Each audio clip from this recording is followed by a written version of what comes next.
Hi, I'm James Eade of the Eade Foundation. You can call me Jim. The Eade Foundation is dedicated to building communities through chess. We try to support chess literacy, the ability to read and write chess notation, because it opens up the ocean that is available in chess literature. And we also try to support chess excellence, to be as good as you want to be. But the idea of building a community is the primary purpose of the Eade Foundation. Because if you're part of a community, you're never alone. And if you can get down to the internet, you can become part of the chess community. And if you can't get on the internet, the Eade Foundation can send you sets and equipment in order to be able to build your own community wherever you are, whatever language you speak, whatever country you're from. Now, today's show is the Chess Files. The answers are out there.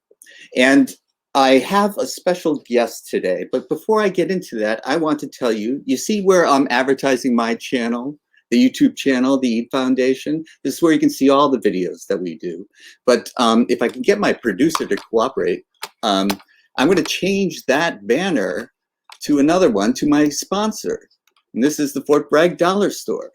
And if you buy online, which we all do in the pandemic, we all buy online, I recommend that you go to the dollar store, use the discount code CHESS, and you will be able to buy quality products at inexpensive prices. I'm a loyal customer, and I encourage everyone to do it. And if you do buy something on that using the discount code CHESS, you will also support the Eade Foundation. So this is something that I really encourage you all to do.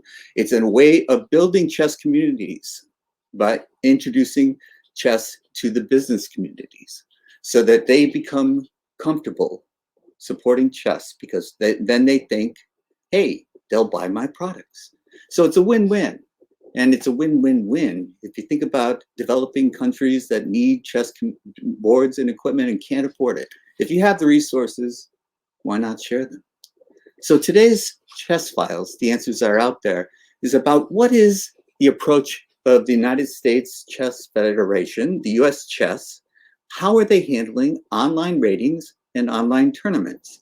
And since I know nothing about this, I have brought on a friend of mine who has a great deal of experience, and her name, my producer is always doing that.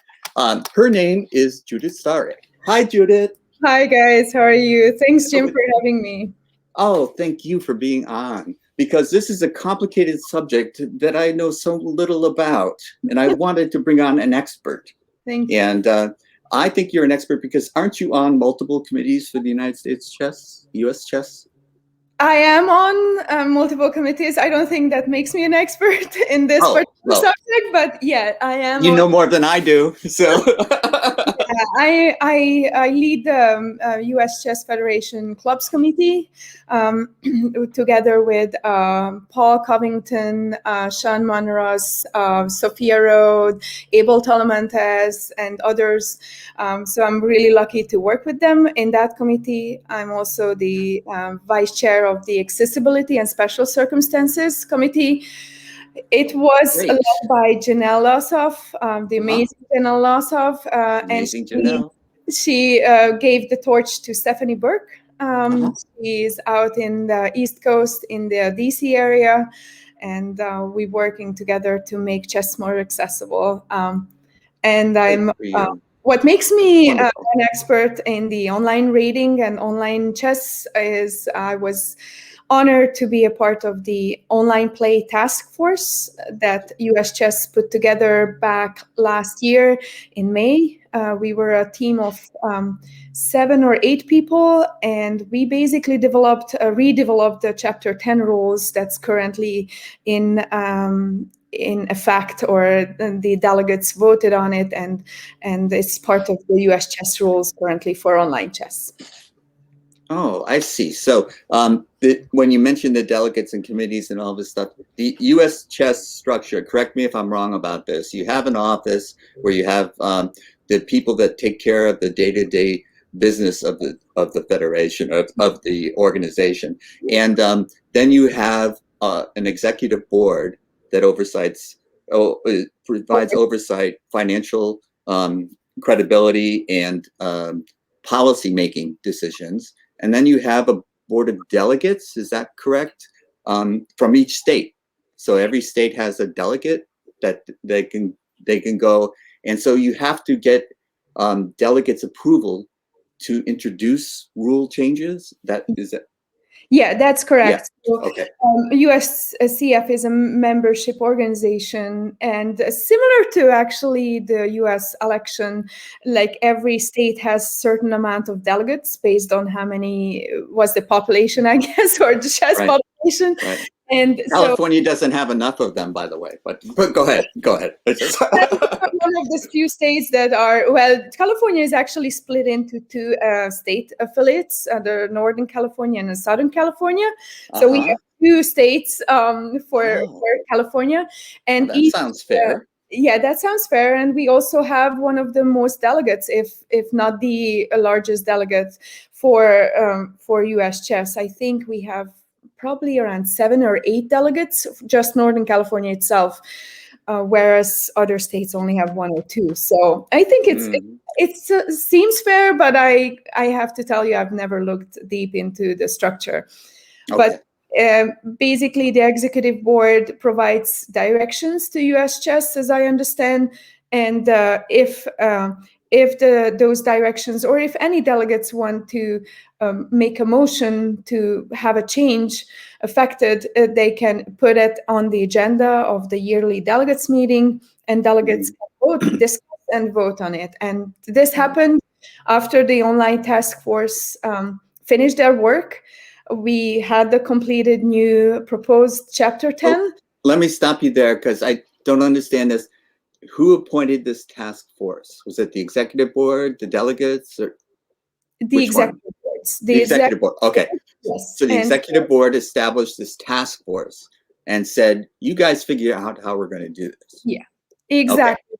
I think that's how it went. It was Mike Hoffbauer and Ryan Velas who participated from the executive board portion. I think probably Mike had it in mind, guys, we are starting the pandemic. It's not going to get better. We don't have any chess rules that governs online chess. We have to make one. We have to act. And I personally, that's my personal opinion, I'm grateful and I salute US Chess for their fast action. I know some say they weren't fast enough. I think if we compare US Chess to other organizations, they were fast enough. They invited me on this task force, I think middle of May. They were upfront. Judith, it's hard work. It's 2-3 times a week, 2-3 hours of meetings. Then you have do your own homework, sort of read and suggest updates. And we met for 5 weeks. So we probably put a good 40-50 hours each, if not more. I know Mike took a stab in the very beginning, so we had a really good first draft. You're right.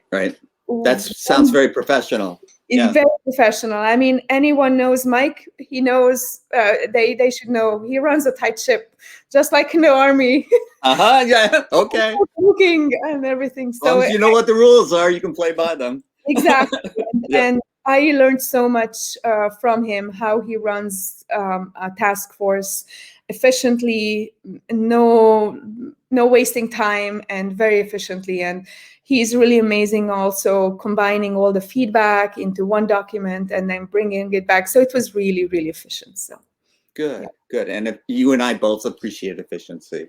And I'm so glad I wasn't invited to that task force, because it sounds like a lot of work. And was it? Or you think it was worth it, though, whatever amount of time and effort? It was absolutely worth it. I mean, we met, I think, end of June. We had the final version ready. So early July, we actually submitted for a motion, official motion.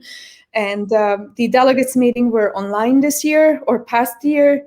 And we had a motion there, we discussed it, and thankfully it had to pass by 80% because it's an actual chess rule.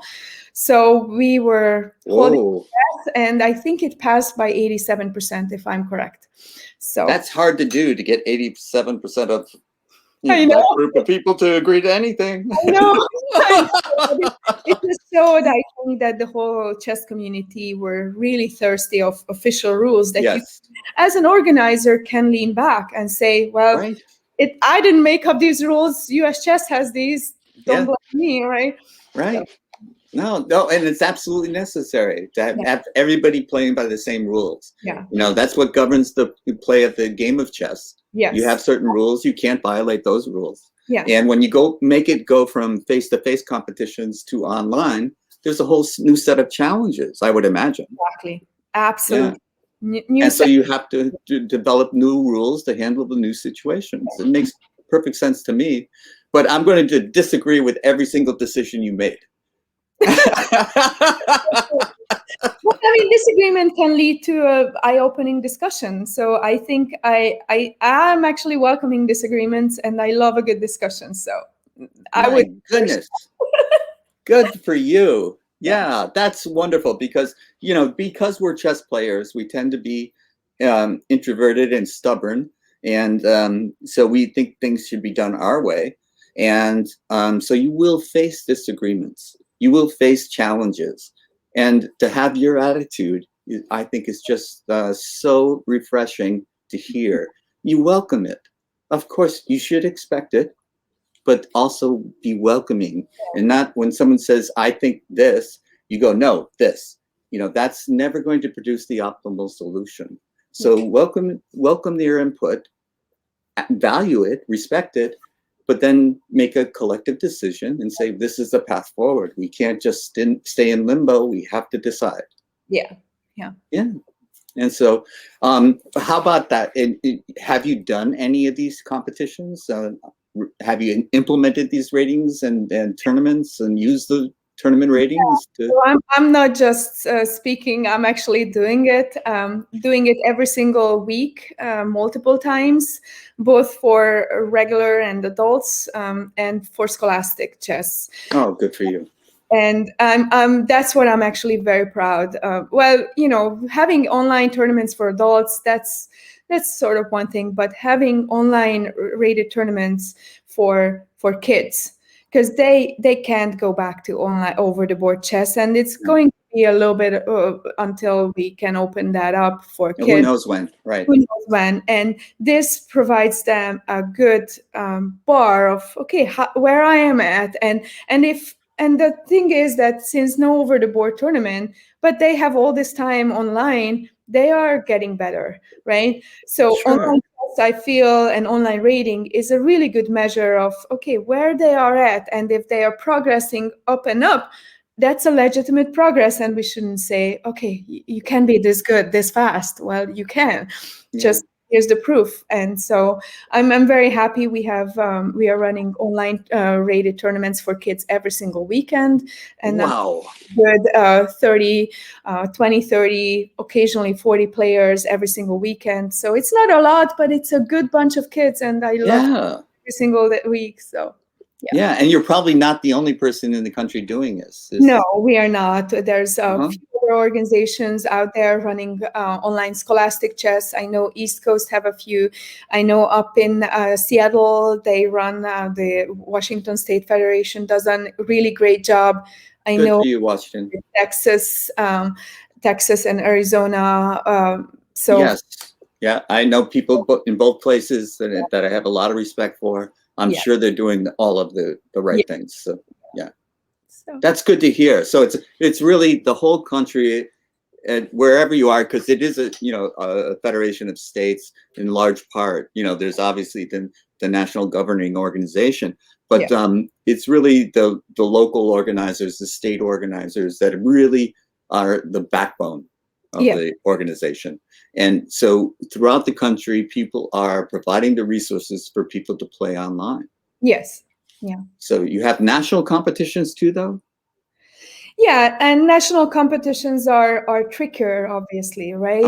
Because you have to make sure that the format of the tournament is something, and the quality of the tournament and the organizing of that tournament is something that you can say, okay, this is a national tournament, so it has to live up to that. So we have done a few national tournaments. I know others have done state tournaments. Washington was actually, they jumped right on it, and Washington State did their state championship last spring online. So Wow. that's really good. I know a few other states have done online state championships, scholastic championship. And so it's a really good experience. I see people have more and more faith in the online ratings and the online tournaments, and they get a more and more experience how to ensure fair play. That's a very important thing. I mean, I would think that Northern California would have had an online championship, state championship.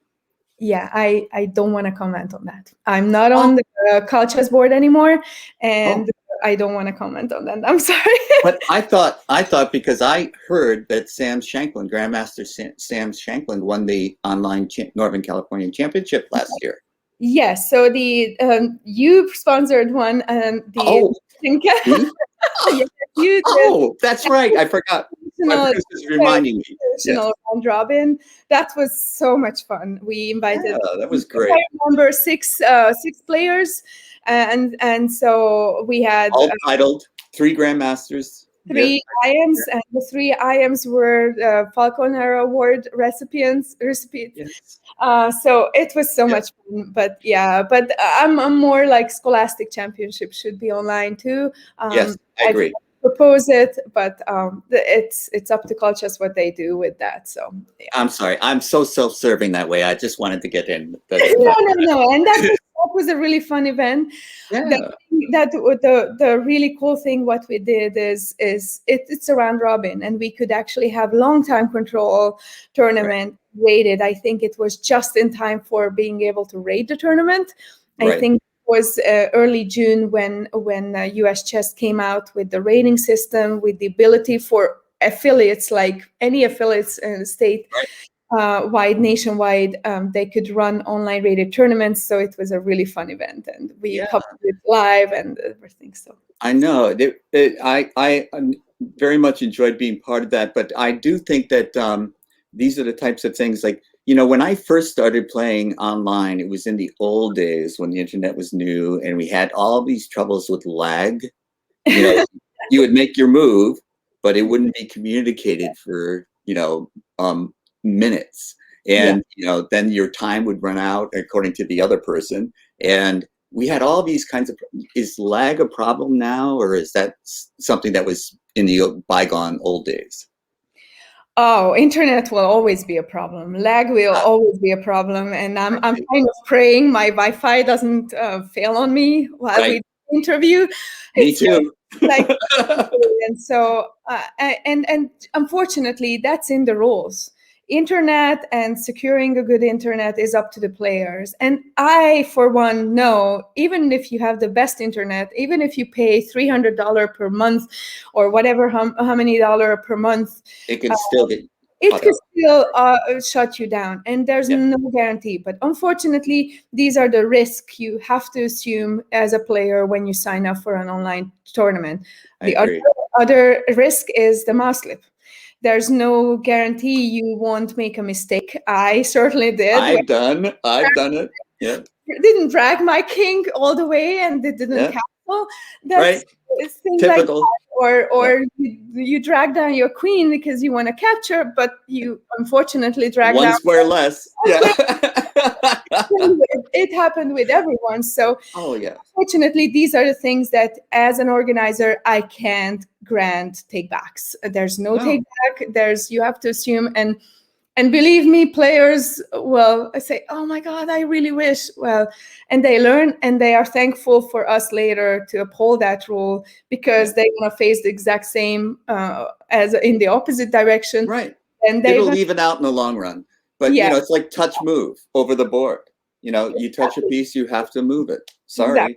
Yeah, exactly. So so that these are the things that you have to evaluate, whether you want to sign up for an online rated tournament or not. But if you do sign up, if you do register, you assume these rules are in effect. So that's very interesting to me, because I think that everybody, no one has ever lost a chess game when they were feeling well. Everyone has had a cold or something like that when they lose. And so you can blame anything besides yourself for making bad moves. And so you can blame the internet, you can blame the mouse slip, you can blame something. So that all of that is just covered.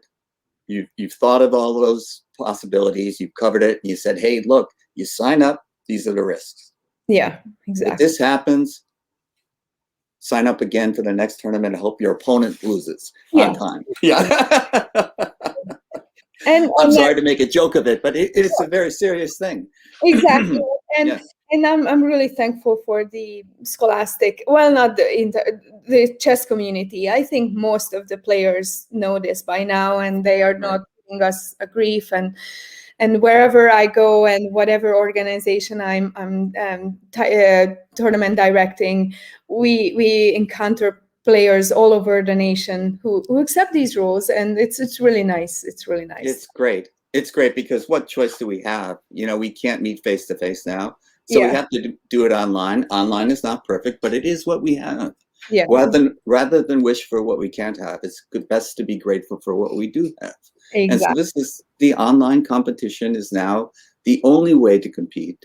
Then, just make the best of it. Yeah. So I'm glad to hear that the reactions are so positive to what you've been doing, and also to give a tip of the cap to Mike and to yourself, to all these people that took this seriously, made these rules that were generally accepted. Yeah. So that, you've done the best you can with the cards that were dealt to you. You played the hand as best you could. Yeah. And one of the things that I do encourage everyone to read those rules, and because remember, those rules were back in June 2020. We said it from the beginning that this should be actually an evolving chapter.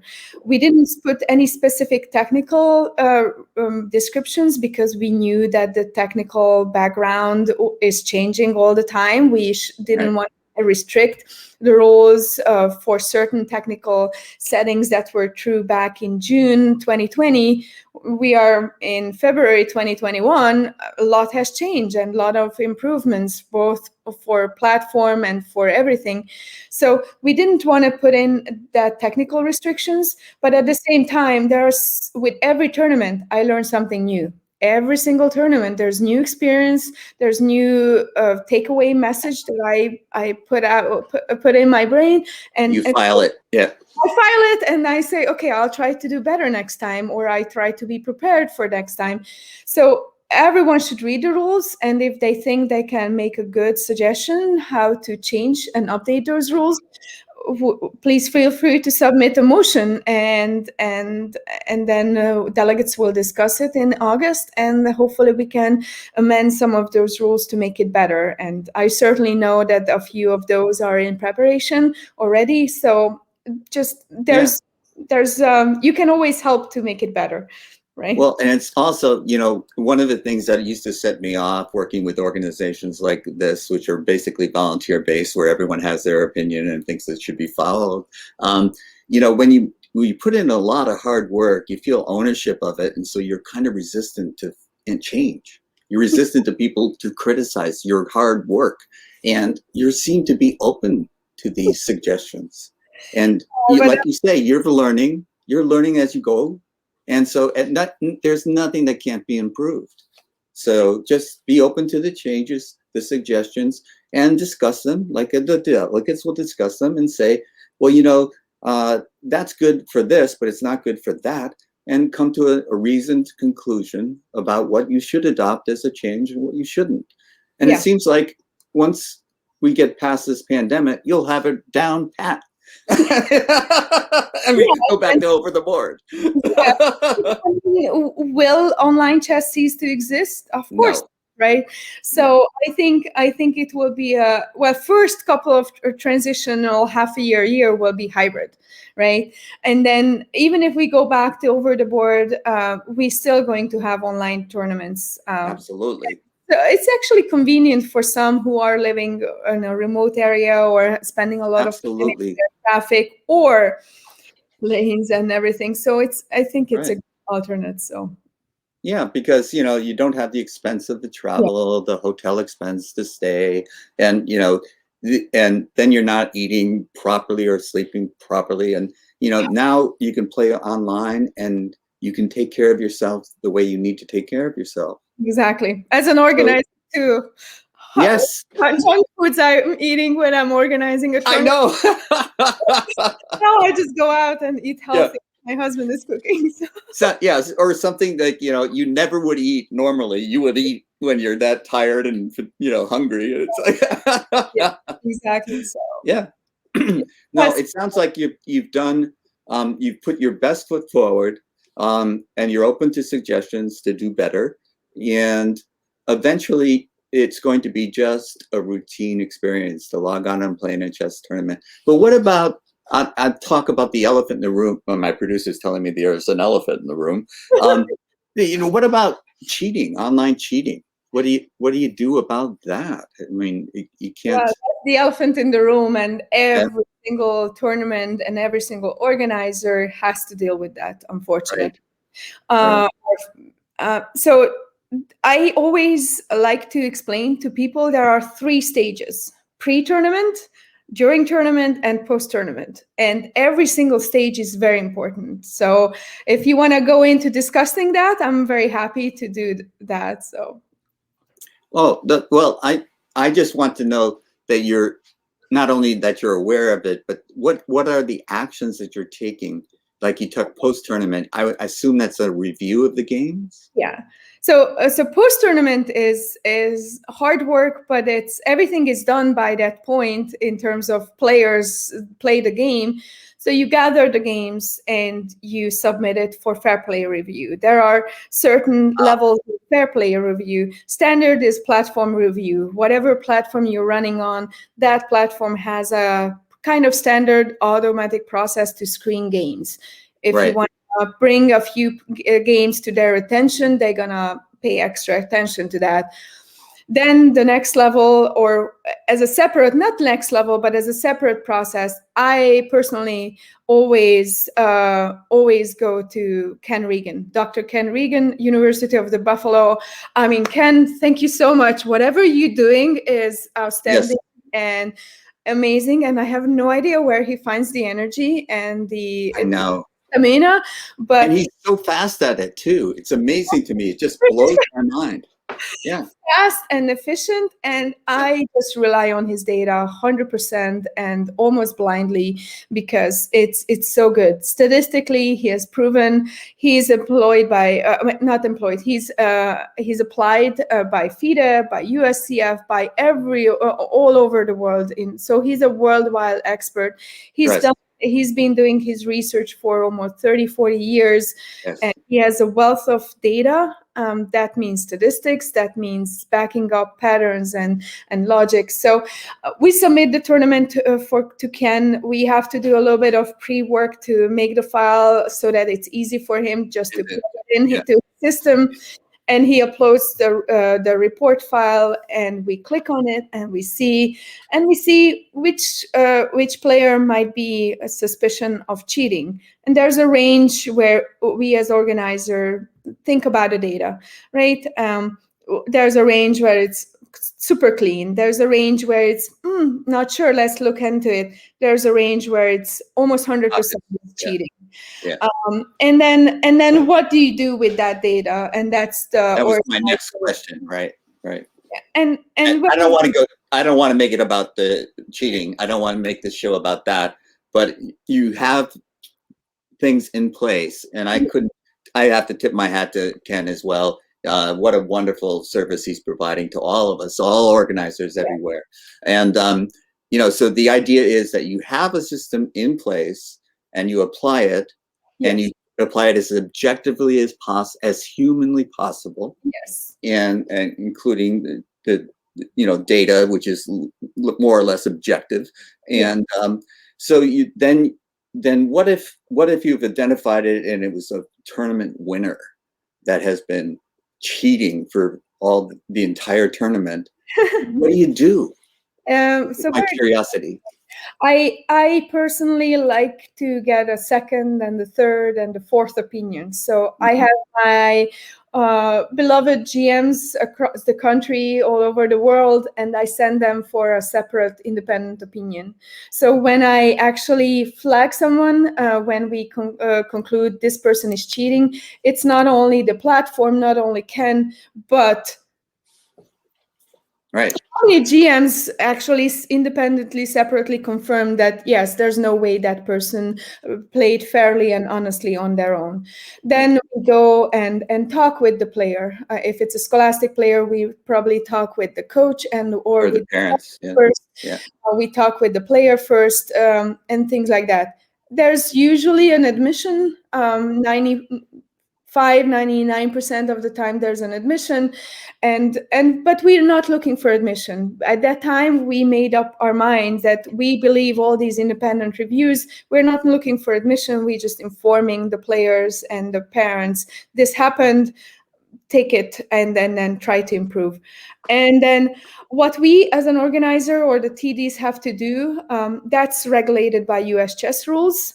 Cool. Have to take out the tournament player. Unfortunately, we are taking the player completely out, and the current rules direct us to adjust the opponent's score. We have to adjust the opponent's score by half point. So that means if a cheater won the game, the opponent will get a half point buy. If a cheater drew the game, then the opponent will get a full point buy. And so it's hurting the player. Oh, interesting. Yeah.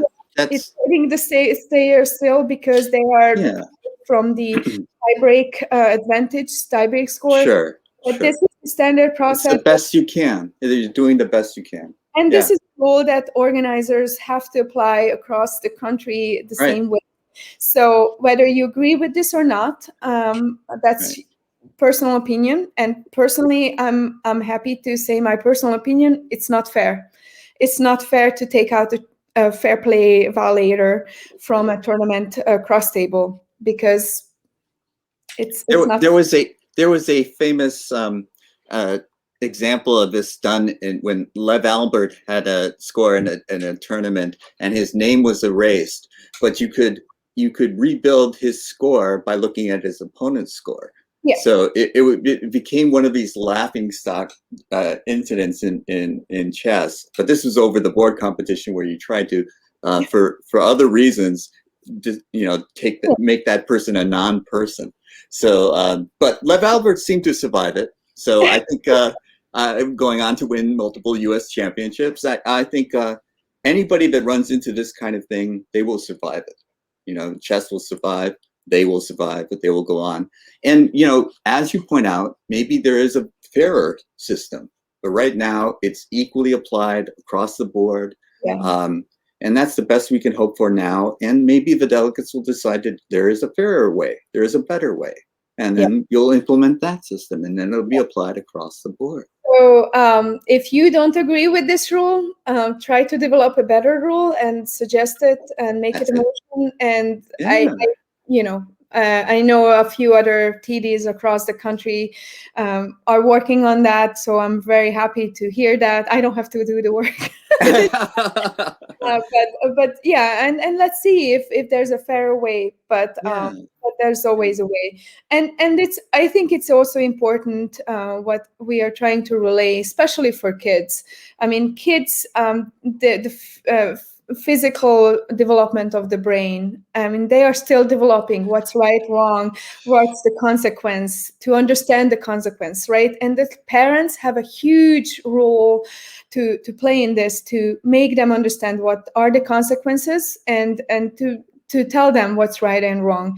So when we find a Scholastic player cheating, we would like to, or we try to use as an opportunity to learn and to grow and to change the path that you choose and correct it. And so a second chance is usually always given by the platforms, usually too, and by the organizers that I know, and I certainly practice that what I'm preaching. Yeah, so, play by the rules, kids. Play by the rules. Yeah, and it's really good to see kids actually take that that Yeah. path. And do you ever run into the parent who says, "My child would never cheat"? Yes, of Yeah. course. Yeah. Question So is if they realize at some point where there was a fair play violation or they don't. There are ways for the parents can investigate their own child. Tech-savvy parents are a little bit more advantage of that, and see what was going on the computer background and things like that. do they have a way of protesting your decision? So currently, there's the only way to protest any decision was if the organizer files an official complaint, ethics committee, and then the ethics committee does a full official review, and then obviously the player in question and or the parents, if it's a scholastic player, have the right to appeal and say their version. I know platforms don't really do that. Yeah, do that. Right. But yeah, and we of course hear them out. I like discussing Of course you this do. with me, Yeah. but they also have to know that, especially if we go in the length of having so many independent reviews, you can't really argue with that, right? If you have 3-4 of the US championship participants telling me the same thing, then it's really hard. It's just not James Eade's opinion. It's like you check with the So I think the thing I want to close on, because I'm getting my producer, my constant nag, is telling me that it's time to wrap up. But I could talk to you all day about this. But the thing I want to emphasize is that the organizers are doing such hard work. The people, the tournament directors, they're often you complain to them, the people that you complain to, and we often don't appreciate how much time, how often you go without your normal dinner time, your normal rest time, all the things that you do to put in your energies and time into making a place that people can play chess. Yeah, when your fit count shows you 1,000 steps at the 9 p.m., that's not good. That's not good. So, yeah, and that's on the world. But my tip of the hat to all the organizers, all the tournament directors, all the people that are making it a place to play chess, which is what the Eve Foundation is all about. Just allow people to get together to play chess, and you're an essential part of it. You and people like you. So I just want to say that while I take you backstage to wrap up the show. Thank you so much for being a guest. You were wonderful. Thank you so much. And I would like to encourage everyone, give it a try, give online chess a try, give online rating a try. It's different, but it's a unique way to measure online chess during the pandemic, and just be open to it and try it out. So. Yeah, that's great. So Judith, I want to talk to you after the show if you want to stick around, but I'll take you backstage now, and I will just say goodbye to Judith if I can. And my producer's just not up to snuff. Okay, there she goes. Phew. All right. So I want to talk to you a little bit. I'm going to change my background. So I want to talk to you about the walls that we build between us. And if you're one of those that build the walls, shame on you. The Eve Foundation is wanting to tear down the walls between us and form communities. So what we just talked about is how we're doing it online now. But even if you can't get online, you can build a community wherever you are. Whatever country you're in, whatever language you speak, you can build a community. The Eve Foundation is dedicated to helping you. And if you're just sitting on the sidelines and don't care, you're just another brick in the wall. So tear down the walls between us. Play chess. Get together with your community wherever you can. It can be an online community. It can be playing anyone, anywhere in the world at any time. This is wonderful. This is a great advance for chess. And the Eve Foundation wants to be a part of it and do as much as we can. If you have the resources and someone else doesn't, share. That's the message of the Eve Foundation. So don't be a brick in the wall. Don't build walls. Tear them down. And I want to remind you, scrolling across the bottom of the screen, the Fort Bragg Dollar Store, you can buy quality products at inexpensive prices. And this is a part of the business community that is supporting chess. Use the discount code CHESS, and then you will find what you're looking for, because this has been the Chess Files. The answers are out there.